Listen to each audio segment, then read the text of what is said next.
देखो यार, अगर तुम लोग बैरन कोर्बिन के फैन हो तो ये वीडियो तुम्हारे लिए होने वाले गए, क्योंकि बैरन कोर्बिन के एनजेपीडब्ल्यू में डेब्यू को लेकर बैक स्टेज से मेजर अपडेट आ रही गए। एईडब्ल्यू के ऑल इन के टिकट सेल को लेकर लेटेस्ट नंबर सामने आ चुके गए। केनी ओमेगा के रेसलिंग बिजनेस में फ्यूचर को लेकर केनी ओमेगा का काफी बड़ा स्टेटमेंट आ रहा है। तो गाइज वहीं एनजेपीडब्ल्यू के new IWGP tag team champion AEW के ऊपर एनजेपीडब्ल्यू का टाइटल लाने वाले गए। तो गाइज चलिए बिना किसी देरी के शुरू करते हैं इस वीडियो को। और गाइज सबसे पहले बात करेंगे एनजेपीडब्ल्यू के टोक्यो डोम शो की। गाइज यहाँ पर ये बात तो हम सभी लोगों को मालूम है, कल यहाँ पर एनजेपीडब्ल्यू के टोक्यो डोम में रसल डायनेस्टी पेपर व्यू के ऊपर हमें यहाँ पर गोट केनी ओमेगा 8 महीनों के बाद रिंग में रिटर्न होते हुए दिखाई दिए, जहाँ पर केनी ओमेगा शो के सेमी मेन इवेंट के ऊपर हमें यहाँ पर गेब किड को 35 मिनट के क्लासिक मैच में फेस करते हुए दिखाई देते गए।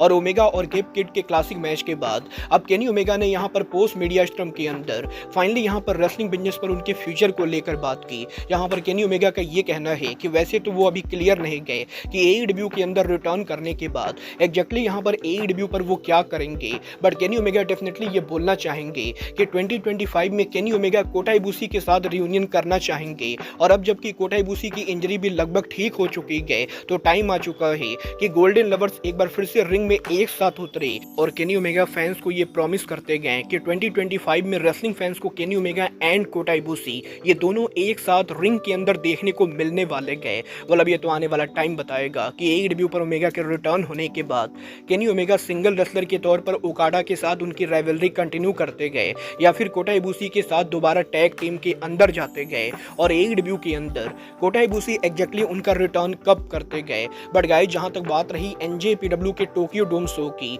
तो कल यहां पर एनजेपीडब्ल्यू के टोक्यो डोम में रसल डायनेस्टी पेपर व्यू के ऊपर एईडब्ल्यू के ईवीपी द यंग बक्स हमें यहां पर एक्शन में देखने को मिले, जहां पर यंग बक्स टोक्यो डोम के अंदर हमें यहां पर यूनाइटेड एम्पायर और एलआईजे को हराकर एनजेपीडब्ल्यू के brand new IWGP heavyweight tag team champion बनते हुए दिखाई दिए। और यहीं कल यहां पर टोक्यो डोम में बक्स के आईडब्ल्यूजीपी टैग चैंपियन बनने के बाद यंग बक्स ने खुद यहां पर यह कंफर्म कर दिया है कि वो यहां पर इस टाइटल को लेकर अमेरिका वापस आ रहे गए। और वो यहां पर एईडब्ल्यू के डायनामाइट शो के ऊपर एनजेपीडब्ल्यू के टैग टीम चैंपियनशिप को फीचर करेंगे। और यंग बक्स ने खुद ये क्लियर कर दिया है कि वो यहां पर आईडब्ल्यूजीपी टैग चैंपियन बनने के बाद अब एईडब्ल्यू के टेलीविजन पर इस टाइटल को लाने वाले गए। वल देखना दिलचस्प होने वाला है कि एईडब्ल्यू के इस हफ्ते डायनामाइट शो के ऊपर यंग बक्स एनजेपीडब्ल्यू के टैग टीम टाइटल्स के साथ रिटर्न करते हैं या नहीं। बट गाइस जहां तक बात रही एईडब्ल्यू के डायनामाइट शो की, तो अब मैं आपको बता दूं लास्ट वीक एईडब्ल्यू ने साल का जो पहला डायनामाइट किया था, एईडब्ल्यू के उस डायनामाइट शो के ऊपर डब्ल्यूडब्ल्यूई की फॉर्मर रिंग अनाउंसर और एईडब्ल्यू सुपरस्टार रिको सेट की वाइफ समंथा यहां पर बैक स्टेज एरिया के ऊपर मौजूद थी।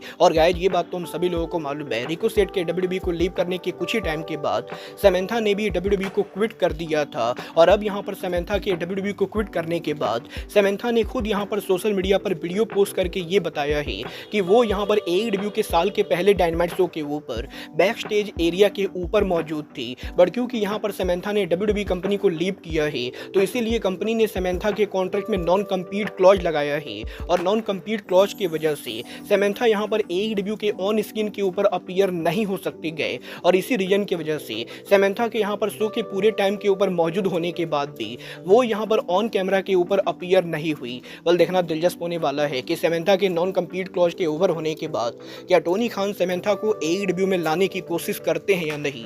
बट गाइस जहां तक बात रही एईडब्ल्यू और डब्ल्यूडब्ल्यूई की, तो गाइस ये बात तो हम सभी लोगों को मालूम है, रेसलिंग बिजनेस के अंदर ऐसे कई सारे हॉल ऑफ फेमर्स है जो एईडब्ल्यू और डब्ल्यूडब्ल्यूई के बीच में टाइम टू टाइम ट्रैवल करते रहते गए। और इनमें से ही एक बड़ा नाम रॉब वैन डैम यानी आरबीडी गए। गाइस यहाँ पर ये बात हम सभी लोगों को मालूम है, आरबीडी यहाँ पर पिछले कुछ सालों में एईडब्ल्यू के टेलीविजन पर काफी बार अपीयर हो चुके गए। और हाल फिलहाल में डब्ल्यूडब्ल्यूई के हॉल ऑफ फेम के ऊपर और डब्ल्यूडब्ल्यूई के एनएक्सटी के ऊपर भी आरबीडी को यहाँ पर देखा गया था। वल इस हफ्ते आरबीडी के लेटेस्ट इंटरव्यू के ऊपर आरबीडी ने डब्ल्यूडब्ल्यूई और एईडब्ल्यू के ऊपर उनके कॉन्ट्रैक्ट सिचुएशन को लेकर बात की, जहां पर आरबीडी का ये कहना है कि वैसे तो करंटली वो डब्ल्यूडब्ल्यूई के लेजेंड कॉन्ट्रैक्ट के अंदर है, बट इसका मतलब ये बिल्कुल भी नहीं गए कि वो यहाँ पर एईडब्ल्यू के टेलीविजन पर अपीयर नहीं हो सकते गए। क्योंकि आरबीडी का ये कहना है कि डब्ल्यूडब्ल्यूई के अंदर उनका ये जो कॉन्ट्रैक्ट है, ये कॉन्ट्रैक्ट उन्होंने 2022 में साइन किया था। और कॉन्ट्रैक्ट साइन करते समय ही आरबीडी ने इस चीज को लेकर परमिशन ली थी कि वो अगर चाहे तो डब्ल्यूडब्ल्यूई के बाहर दूसरी कंपनीज के ऊपर अपीयर हो सकते गए।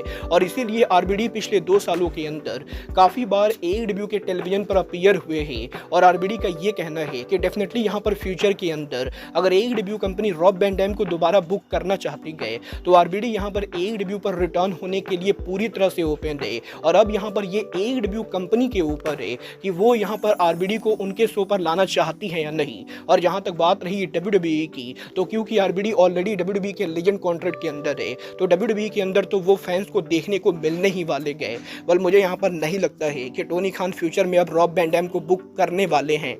बट गाइस चलिए फिलहाल आगे बढ़ते हैं और बात करते हैं AEW के साल के biggest pay per view AEW all in 2025 की। बात करें अगर यहाँ पर AEW के ऑल इन की तो गाइस ये बात तो मैं आपको ऑलरेडी बता चुका हूँ। ग्लोब लाइफ फील्ड स्टेडियम में 12 जुलाई को AEW के ऑल इन पेपर व्यू के लिए AEW के टिकट सेल ऑलरेडी स्टार्ट हो चुके गए और वैसे तो स्टेडियम की कैपेसिटी करीबन 40,000 के बराबर है। बट AEW के ऑल इन पेपर व्यू के लिए AEW कंपनी ने अभी यहाँ पर सिर्फ आधे स्टेडियम के सीट्स को ओपन किया है और करेंटली यहाँ पर स्टेडियम के अंदर ऑल इन पेपर व्यू की ओवरऑल कैपेसिटी करीबन यहाँ पर 18,140 के बराबर है, जहाँ पर 18,140 टिकट में से AEW कंपनी ने 10,700 टिकट सोल्ड आउट किए हैं। बट अब भी यहाँ पर AEW के ऑल इन के ऊपर AEW को 7,400 से ज़्यादा टिकट सोल्ड आउट करना बाकी गए, जो कि मेरे हिसाब से AEW करने वाले गए। बट गाइस मुझे पर्सनली ऐसा लगता है कि जिस तरीके से ये टिकट सेल जा रहा है AEW कंपनी को डेफिनेटली यहाँ पर मीडिया प्रमोशन और करना चाहिए, क्योंकि अगर यहाँ पर AEW पहले से ही मीडिया प्रमोशन नहीं करेगी तो बाद में यहाँ पर इस शो के टिकट सेल में मेजर प्रॉब्लम हो सकती है। बट गाइस चलिए फिलहाल आगे बढ़ते और बात करते हैं WWE के फॉर्मर सुपरस्टार बैरन कॉर्बिन की। गाइस यहाँ पर ये बात तो हम सभी लोगों को मालूम है, कुछ दिनों पहले WWE के बजट कट के अंदर बैरन कॉर्बिन को कंपनी से बाहर कर दिया गया था और बैरन कॉर्बिन के WWE से फायर्ड होने के बाद से ही अभी तक उन्होंने किसी भी मेजर या इंडी कंपनी के ऊपर डेब्यू नहीं किया है।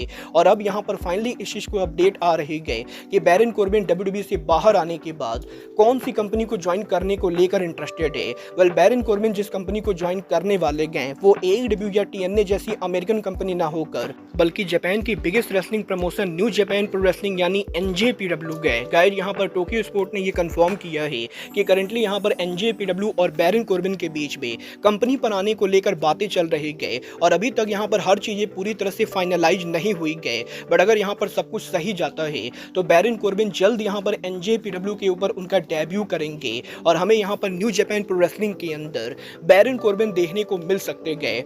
देखना दिलचस्प होने वाला है कि न्यू जापान प्रो रेसलिंग अगर बैरन कॉर्बिन को साइन करती गए तो एग्जैक्टली वो यहाँ पर रोस्टर के अंदर कहाँ फिट होते गए, क्योंकि गाइस मेरे हिसाब से तो नहीं लगता है कि बैरन कॉर्बिन जैसा रेसलर NJPW के अंदर चल पाएगा। आपको क्या लगता है बैरन कॉर्बिन का NJPW में जाना उनका सही डिसीजन होगा या नहीं? आप लोग मुझे कमेंट करके बताइए। बट गाइस अब आज के इस वीडियो में बस इतना ही। मैं मिलता हूँ आपसे अपने अगले वीडियो में। बट गाइस तब तक के लिए good bye, good night and bang.